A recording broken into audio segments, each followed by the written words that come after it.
está aquí, cando apareceu no noso instituto, sendo unha rapaciña, predispoñen a cirrose hepática. Un tema clínico, pero no entorno forense no que estaba, permitillo vivir desde o inicio das aplicacións forenses do ADN, investigador excepcional e mellor persoa, Chris Phillips. Nada que podan facer un home que non poda facer unha muller na ciencia, na investigación. Penso que na intelixencia,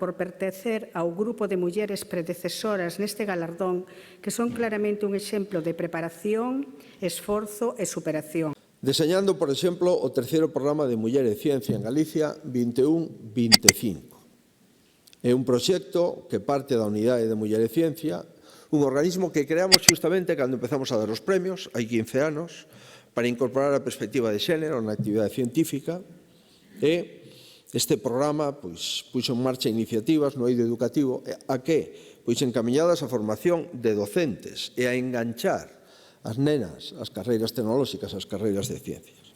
Na última edición do programa chegamos a 10.000 personas. Se facilitou que 524 mulleres se incorporaran ao ámbito investigador e outras 20 foran promocionadas a postos de dirección.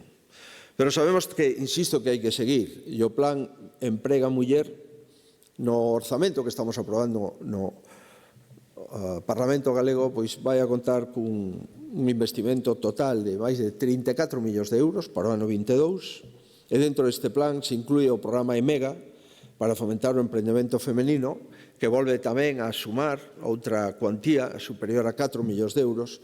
En definitiva, estamos falando aproximadamente uns 40 millóns de euros destinados de forma directa ou indirecta a este fin.